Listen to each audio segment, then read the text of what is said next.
Olá, estamos retornando com o segundo bloco do programa Direitos e Deveres de Cidadania e Ação, hoje com a presença do Dr. Marco Antônio, nos falando a respeito dos direitos humanos.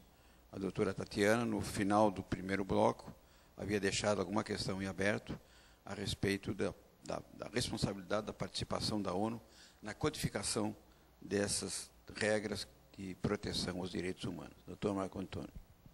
Muito bem. A codificação realmente acontece lá na Declaração dos Direitos Humanos, realizada pela ONU em 1948, quando então se reuniram alguns países, ou a maioria dos países, para poder fazer uma declaração e dar princípios codificadores dessa situação. De lá para cá, ou antes mesmo desta declaração, já haviam algumas manifestações como princípios, inclusive na França e na Inglaterra.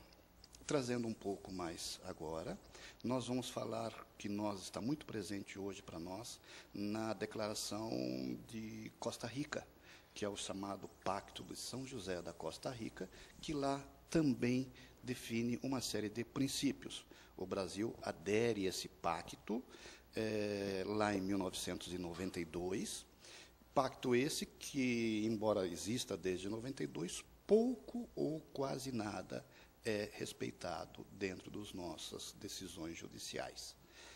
Por exemplo, nós só vamos falar em direito razoável da duração do processo, aqui com a emenda 45, se não me engano, em 2003, 2004. Então, são princípios que já vêm de lá de trás e que poucos são respeitados. O direito, por exemplo, de você ser defendido pelo seu advogado, de sua escolha, de sua preferência, é algo que ainda hoje o judiciário muitas vezes ignora. O cidadão está preso, o advogado não se manifesta, se manda direto para a Defensoria Pública, ao invés de perguntar a ele, cidadão, o senhor quer ter um outro advogado de sua confiança? Isto é, esses são princípios que hoje vêm. E hoje, mais odiernamente, nós temos ainda o Tribunal Penal Internacional, que também é um órgão da ONU que está hoje tentando prever problemas de genocídio, problemas, enfim, que interessem a humanidade como um todo. Quem é que regulou isso? Foi a ONU lá atrás. A ONU vem como um anteparo, a ONU vem como uma organização para ajudar a humanidade a caminhar. Então, ela já teve dentro dela órgãos de financiamento, ela tem órgãos que cuidam da questão legal, ela tem órgãos que cuidam da questão social. A maioria dos órgãos dela encontra-se em Nova York, mas existem subsedes, como em Nairobi, e o Tribunal Internacional em Haia. Quer dizer, são 3 locais que a ONU se expressa ou tem suas sedes. E também tem as subsedes em quase todos os países do mundo. Esta é a organização que nós temos internacional. Com relação, desculpe, doutor, com relação ao aspecto legal, com relação ao aspecto de leis, de catálogos, de princípios, nós temos hoje no mundo uma legislação que o mundo inteiro praticamente aprovou, raros são os países que estão fora da ONU, né, que temos assim hoje, antigamente nós precisávamos ter como uma visão nossa o nosso judiciário local, o nosso judiciário estadual e o nosso judiciário nacional. Hoje nós temos mais 2 judiciários.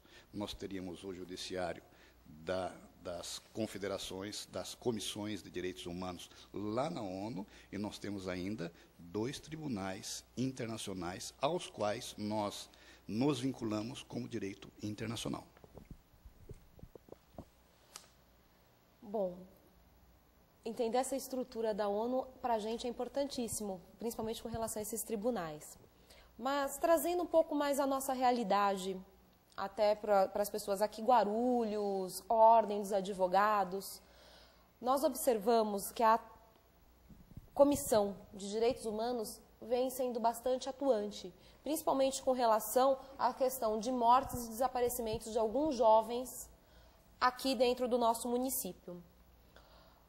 Doutor Marco, até sem aprofundarmos nessa questão de grupos de extermínio, já deixo até um convite para o senhor retornar e tratar com a gente aqui só sobre essa questão de grupos de extermínios. Focando, então, na atuação da OAB, dos trabalhos, da gestão Ordem dos Advogados, né, como vem sendo aplicada essa questão dos direitos humanos?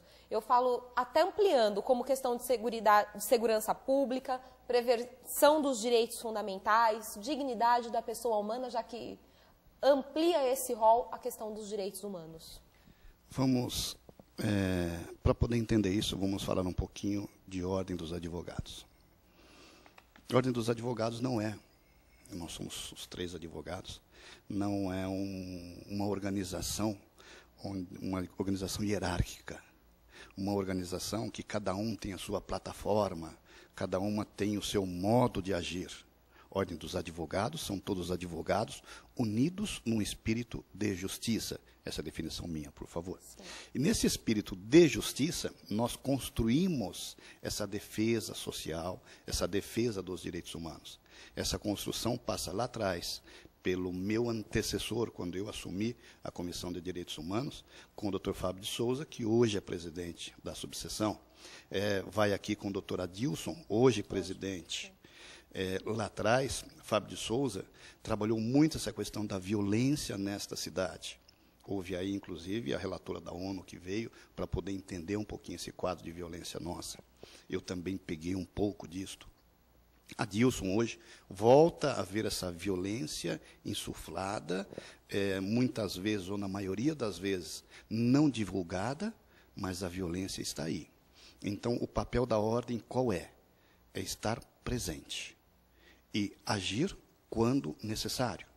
É estar presente, denunciar, levar às autoridades públicas, aqueles que são responsáveis pela punição, pela prevenção, a tomar atitudes, a criar outras normas ou criar outro procedimento para evitar que isso aconteça. Então, esse é o nosso papel enquanto advogados e enquanto humanistas, de levar e prever e diminuir esta violência.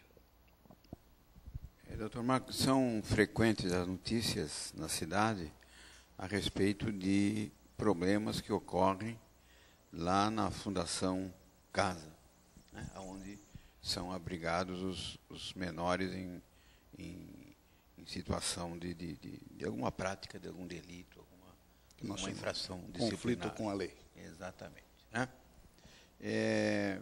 Essa Fundação Casa, hoje, ela substituiu a antiga FEBEM, né, que foi uma mudança de nomenclatura, mas me parece que também houve uma mudança na filosofia do tratamento desse menor.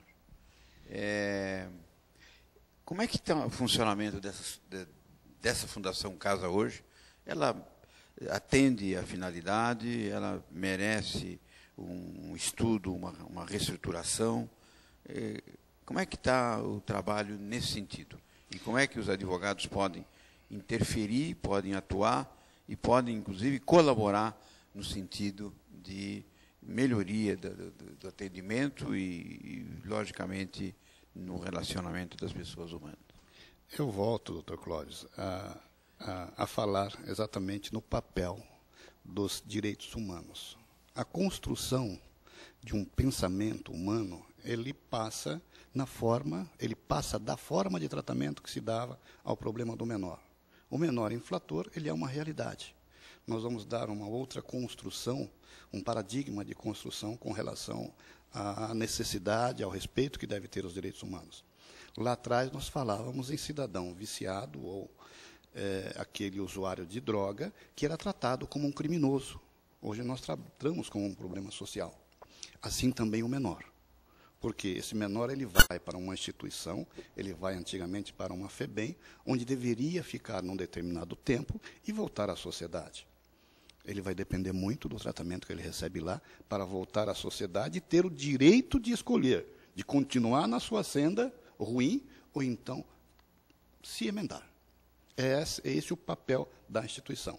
Aqui em Guarulhos nós tivemos muita resistência, nós acompanhamos, a Ordem dos Advogados acompanhou a instalação dessas 3 fundações Casa. Cada Fundação Casa em Guarulhos abriga uma média de 56, hoje nós fomos para 60 pessoas. Então, nós teríamos, em tese, 180 menores aqui. Nós temos uma Fundação Casa que abriga apenas mulheres, e nós temos 2 Fundações Casa que abrigam homens. A ideia inicial era que uma fosse para acolher aqueles jovens infratores que estivessem sendo processados até a sua condenação de internação no sistema. E outro seria apenas para o cumprimento da medida imposta pelo judiciário. Muito bem. Nós tivemos muita dificuldade, primeiro, de instalar num terreno, numa área de agressão ambiental, que é o Jardim Aracília, e depois nós passamos por alguns problemas de gestão. Dentro da Fundação Casa, hoje, a visão é socioeducativa. A visão não é meramente de neutralização, mas de devolução desses jovens para a sociedade, de maneira que não mais a agrida. Esse é o entendimento. Hoje nós temos uma Fundação Casa totalmente modificada, porque o que seria essa visão socioeducativa, ela seria feita em parceria com a sociedade civil. O tempo passou e hoje nós temos a Fundação Casa 1, totalmente gerida pelo Estado, e a Fundação Casa 2 e 3, em gestão compartilhada, prestes também a se tornar uma gestão plena, em razão de que a ONG ou a entidade que está administrando hoje não deve continuar com o contrato com a Fundação Casa.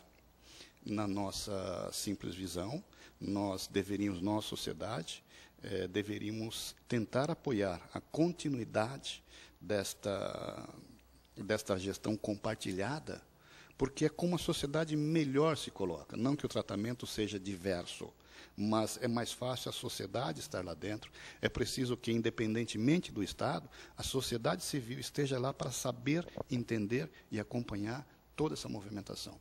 A Fundação Casa aqui, Dr. Clóvis, em Guarulhos, hoje, por exemplo, não mais obrigatório, mas ela funcionou todo este tempo, acho que de 4 a 6 anos, sem autorização do Conselho Municipal da Criança e Adolescente do município. Isto é, tem uma coisa toda própria, que o Estado realmente ele se manifesta, ele vem, se instala, diz eu sou, eu faço e eu estou.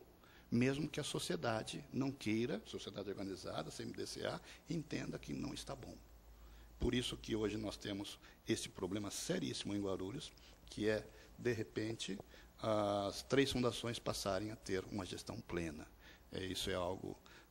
a Igreja Pastoral do Menor está se reunindo com a doutora Berenice, que é a presidente da Fundação Casa, para ver se conseguem contornar. Independentemente desse problema da gestão plena ou não, nós temos 100 pessoas aproximadamente em Guarulhos que estão prestes a perder os seus empregos dentro da Fundação Casa. Esse problema nós temos acompanhado, o presidente me autorizou a acompanhar essa negociação e teremos em breve aí algumas definições.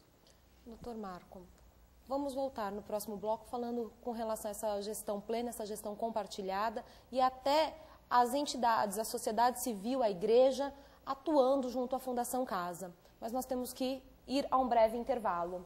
Nós voltamos no próximo bloco, lembrando que sexta-feira, às 7h30 da manhã, sábado às 21h30 e domingo às 22 horas, o programa é reprisado. Você pode enviar sua sugestão ou ser um patrocinador do programa. Envie um e-mail para direitoedeveres@guarulhos.org.br ou faça uma ligação 11 2468 8199. Convido você de antemão a participar dos cursos da Escola Superior de Advocacia. Acesse o site www.oabguarulhos.org.br e acesse a nossa agenda. Até já!